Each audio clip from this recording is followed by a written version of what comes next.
Hello everyone, this Ankush. Welcome to Ganit Ank. सिर्फ 3 महीने बचे हैं यार, सिर्फ 3 महीने, 90 डेज भी नहीं है। और मेरी जो सबसे इम्पॉर्टेंट एग्ज़ाम है MHT-CET वो आने वाली है, जिस पे मेरा बहुत बड़ा फ्यूचर डिपेंड कर रहा है। अच्छा, आज के इस वीडियो में स्ट्रैटेजी तो बताऊंगा, और वो भी मुझे पता है यहाँ पे दो अलग अलग तरह के बच्चे इस वीडियो को देख रहे हैं। कुछ बच्चे जो क्लास 12th के एग्ज़ाम दे रहे हैं वो, और कुछ बच्चे जो रिपीटर्स हैं। दोनों के लिए अलग अलग स्ट्रैटेजी बताऊंगा, लेकिन उसके पहले बात करेंगे क्यों करना है, कैसे करना है, क्या करना है, सारा जानेंगे आज इस वीडियो में। तो बच्चों आखिर तक बहुत आराम से इसको देखना समझना, ठीक है। तो शुरू करते हैं।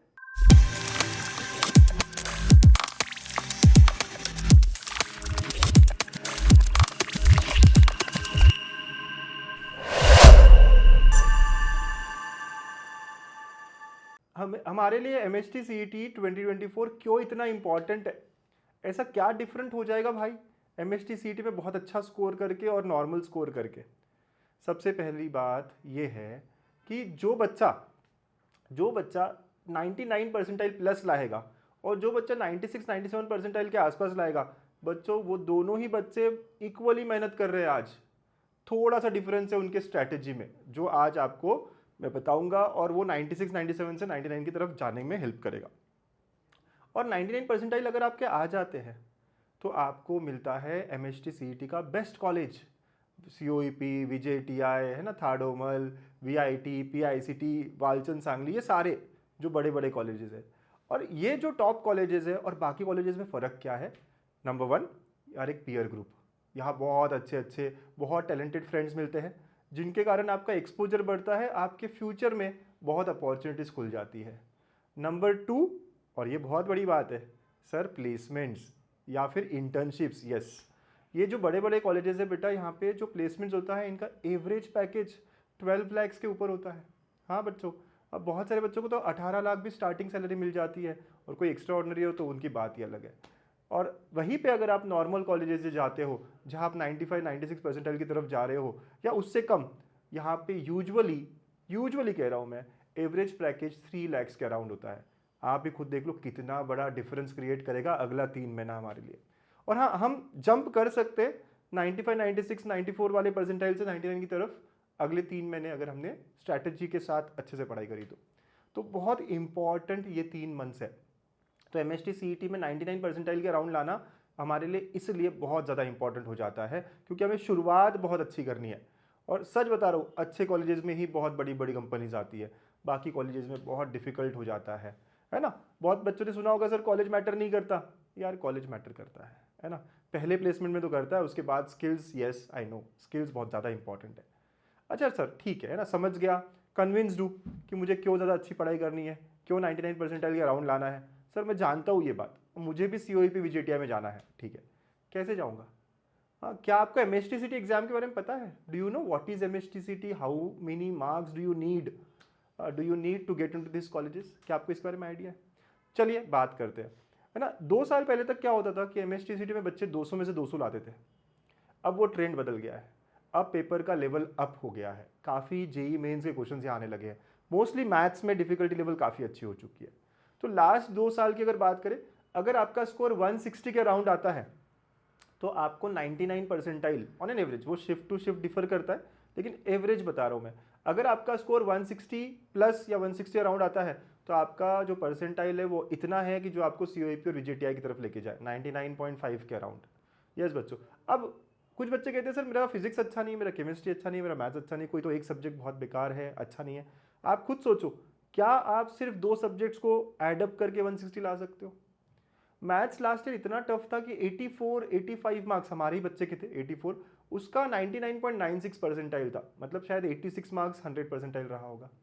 तो 100 में से 100 नहीं आ रहे भाई, 85, 84, 86 ये हाईएस्ट मार्क्स होने वाले हैं मैथ्स में। तो क्या आपका मैथ्स इतना स्ट्रांग है कि आप 80s ला पाओ? आपको देखना पड़ेगा, आपको खुद को एनालाइज करना होगा। चलिए हम पकड़ते हैं कि मैथ्स में हमारे 80 आ गए। अब इसके बाद फिजिक्स केमिस्ट्री की बात करें, मेरा इन दोनों में से कोई एक सब्जेक्ट स्ट्रांग होना ही चाहिए। अज्यूम करता हूँ कि केमिस्ट्री मेरा स्ट्रांग है, केमिस्ट्री में 40 आ जाएंगे, 45 भी आ जाएंगे, लेकिन मैं 40 पकड़ रहा हूँ, तब भी टोटल 120 हुआ है मेरे बच्चों। तो फिजिक्स में भी हमें 40 मार्क लाने पड़ेंगे। आप समझते हो, COEP VJTI जैसे कॉलेजेस में जाना हो तो हम ऐसा नहीं कह सकते कि एक सब्जेक्ट को मैं बहुत ही पीछे रख लेता हूँ, ये कहना गलत हो जाएगा। तो अभी भी टाइम है, हमें जो सब्जेक्ट हमारा वीक है उस पर काम करना पड़ेगा, उसको किसी तरह है ना 35-40 के अराउंड लाना पड़ेगा, राइट। हमें स्कोर लाना है 160 अराउंड। ये आपका टारगेट बहुत क्लियर होना चाहिए, लिख के रख लो। अपने घर पे जहाँ स्टडी टेबल जहाँ आपको रोज उठने के बाद दिखे, ऐसा लिख लो टारगेट 160 प्लस COEP VJTI, रोज दिखना चाहिए, तभी मैं इसके बारे में और काम करूंगा।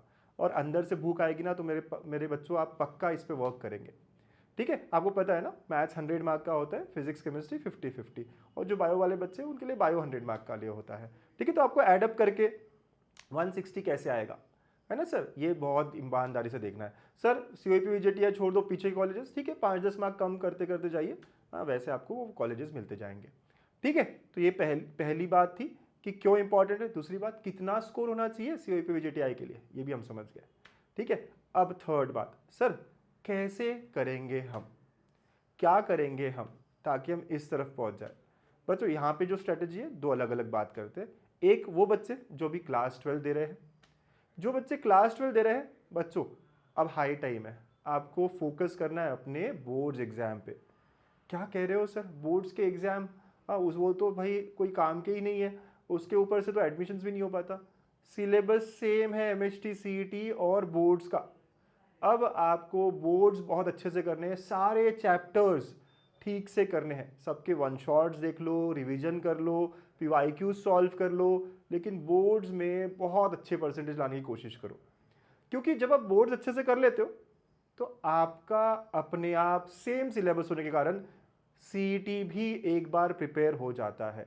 सारे चैप्टर्स कर लो जो छोड़ा था, सर मैंने वो एक चैप्टर छोड़ा था अल्डिहाइड कीटोन्स, सर मैंने वो मैथ्स का एक इंडेफिनेट इंटीग्रेशन छोड़ा था, अभी कर लो, है ना। मैं चाहता हूँ बोर्ड्स एग्जाम होने तक आपका पूरा सिलेबस एक बार बहुत अच्छे से खत्म हो जाए। और कोई चैप्टर छोड़ना नहीं है, कोई नहीं छोड़ना है मेरे बच्चों, अगर आपका टारगेट इतना बड़ा हो, इतना अच्छा टारगेट हो, ठीक है। और सारा सिलेबस कवर कर लो, बोर्ड्स एग्जाम में अच्छा परफॉर्म कर लो, ठीक है। थ्योरी में ऊपर नीचे हो रहा है लिखने में, लेकिन सारे न्यूमेरिकल्स बहुत अच्छे से हो जाने चाहिए, ठीक है। और जैसे ही बोर्ड्स खत्म हो जाते हैं, हमारा मैथ्स का पेपर 2 मार्च को होगा, अगर आप बायो वगैरह भी हो तो 6 मार्च को होगा, ठीक है। तो हमारे पास उसके बाद अराउंड 40-45 डेज है, जिसमें हम बहुत अच्छे से प्रैक्टिस कर लेंगे, क्योंकि सिलेबस तो हमारा हो चुका होगा पूरा। हाँ, तो पूरे कॉन्सेप्ट हमारे पास है, अब बस उस पर एक अच्छे लेवल के क्वेश्चंस वो हम प्रैक्टिस करेंगे ना साथ में, बीटा 3.0 में मिलेंगे ना हम, ठीक है। तो बस वही है कि अभी आपका पहला टारगेट होना चाहिए बोर्ड्स में कैसे करूँ। और बोर्ड्स कैसे करना है, तो अपने दिन के जितने भी आवर्स है मैक्सिमम आपको यूटिलाइज करने हैं, ब्रेक करने हैं अपने दिन के स्केड्यूल को, है ना। और 3 पार्ट में, और सारे आज जितना बचा है, क्या क्या बचा है वो पॉइंट आउट करिए, अपना एक टाइम टेबल बनाइए और टाइम टेबल को फॉलो करिए। तो ये स्ट्रैटेजी है बोर्ड्स वाले बच्चे जो 12th दे रहे हैं। अच्छा, सेकेंड कैटेगरी जो ड्रॉपर है, अब ड्रॉपर वाले बच्चों को क्या कहूँ, उन्हें सब पता है। बच्चों सबसे पहली बात तो आपको पता है आपके फ्रेंड्स बहुत सारे अलग अलग इंजीनियरिंग कॉलेजेस में मस्ती कर रहे हैं, मज़े कर रहे हैं, और आप यहाँ पढ़ाई कर रहे हो, तो आपके लिए ये ईयर ज़्यादा इम्पॉर्टेंट है। यार आप खुद ही रियलाइज़ करो ना कि आपने क्या मिस कर दिया। अगर इस साल भी मैं अच्छा स्कोर नहीं कर पाया, इस साल भी मैं अगर वो COEP VJTI जैसे कॉलेजेस में नहीं जा पाया, तो फिर मेरा एक साल रिपीट करने का क्या फ़ायदा हुआ, है ना। बहुत रिग्रेट होगा ना बाद में।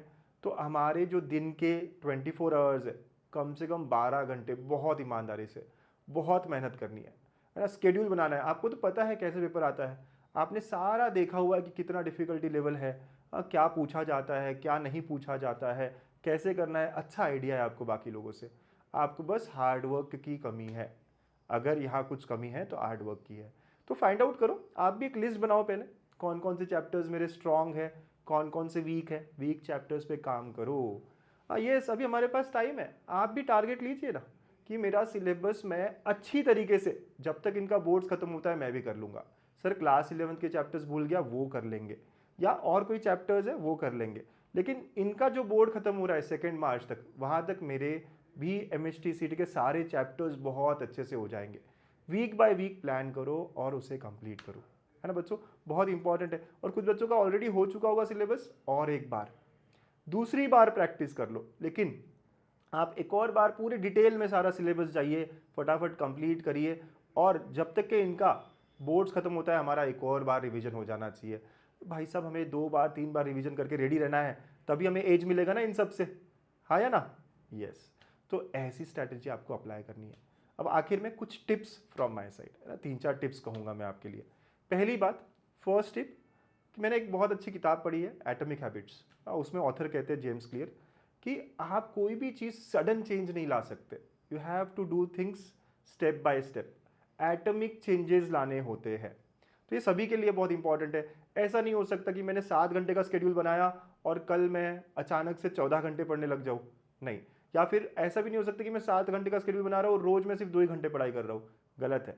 हमें स्टेप बाय स्टेप एनालाइज करना पड़ेगा और इम्प्रूव करना पड़ेगा। मैं 8 घंटे का शेड्यूल बना रहा हूँ और मैं 8 घंटे अपनी तैयारी कर रहा हूँ, दिन के एंड में मैंने देखा कि मैंने 8 घंटे यूटिलाइज करे। बहुत सारे डिस्ट्रैक्शन है, उसको अवॉइड करते हुए हमें काम करना पड़ेगा। तो आपको जो भी चेंजेस लाने हैं वो एटॉमिक लाने हैं बच्चों, है ना, फर्स्ट। सेकंड, पीवाईक्यूज पे ध्यान दीजिए, प्रीवियस ईयर क्वेश्चंस को बहुत अच्छे से करिए, 1 बार 2 बार, है ना, बहुत प्यार से करिए। और रिसेंट के पीवाईक्यूज तो बहुत ही ज़्यादा इंपॉर्टेंट है क्योंकि उनका लेवल अप हुआ है, चाहे वो फिजिक्स हो, चाहे केमिस्ट्री हो, चाहे मैथ्स हो। पीवाईक्यूज नहीं किया तो कुछ नहीं किया, है ना, पीवाईक्यूज करना ही करना है। और स्टेप नंबर 3, थोड़ा गाइडेंस, है ना, थोड़ा गाइडेंस आप अपने सीनियर्स से, अपने टीचर्स से लेते रहिए टाइम टू टाइम। जो भी डिफिकल्टीज़ है वो पूछते रहिए, सर रिवीजन कैसे करूँ, सर बैकलॉग कैसे कवर करूँ। अगर आपके भी ऐसे कोई क्वेश्चंस है, यार करते हैं ना हम बात, अब तो बहुत सारी बातें करने के लिए टाइम है मेरे पास, है ना, तो आप कमेंट पे लिखिए आपके पास जो भी क्वेश्चंस हो, जो भी आपको दिक्कतें जा रही हो, हाँ हम करेंगे ना नेक्स्ट सेशंस में बात, ठीक है। तो ये 3 बातें आप टिप्स के फॉर्म में याद रखिए और बहुत सारा सॉल्व करिए। फोर्थ, हार्डवर्क को कोई ऑप्शन नहीं है ना। बहुत बच्चे सोचते हैं सर स्मार्ट वर्क करूंगा, नहीं, हार्ड वर्क ही स्मार्ट वर्क में रिजल्ट करेगा, ठीक है। तो काफ़ी अच्छा हार्ड वर्क देना है, स्केड्यूल बनाना है, उसे फॉलो करना है। Think of 1 week at a time, बहुत लंबा स्केड्यूल मत बनाइए। इस हफ्ते में मैं फिजिक्स का 1, केमिस्ट्री का 1, मैथ्स का 1, या फिजिक्स के 2, केमिस्ट्री के 2, मैथ्स के 2 ये चैप्टर्स करूंगा। कैसे करूंगा उसको एक पेपर पे लिखिए और उसको फॉलो करिए, ठीक है। तो ये मेरी तरफ से आप लोगों के लिए सारा पॉइंटर्स है। तो आई एम श्योर आप अगले 3 महीने में बहुत अच्छा यूटिलाइजेशन करेंगे अपने टाइम का और अपने ड्रीम कॉलेज की तरफ जाएंगे। और बच्चों आखिर में कहना चाहूँगा कि यस, मैं भी बहुत सारी चीज़ें आपके लिए लाने वाला हूँ, ला रहा हूँ। तो अभी इस संडे को 28 जैन को शाम को 6 बजे मैंने एक वेबिनार रखा है जहाँ पे स्टूडेंट्स फ्रॉम COEP, VJTI और वालचंद सांगली आपके 7-8 सीनियर्स आएंगे, ओके। और वो सीनियर्स के साथ आप बात कर सकते हो, आप डिस्कस कर सकते हो कि वो उन्होंने क्या किया था जो वो COEP, VJTI या वालचंद सांगली में है, आप क्या कर सकते हो, है ना। सारा डिस्कशन हम कर सकते हैं बढ़िया आराम से ऑन गणितंक ऐप। उसके लिए आपको रजिस्टर करना होगा और ये सारे जो लिंक्स है रजिस्टर करके मैं कम्युनिटी में और अपने टेलीग्राम ग्रुप पे डाल दूंगा, ठीक है। तो बढ़िया, बहुत पॉजिटिव रहना है और पॉजिटिवली आगे चलते हैं और 99 प्लस लेके ही आते हैं, ठीक है ना। आप लोग हो ना स्ट्रांग, यस। चलिए, all the best, thank you.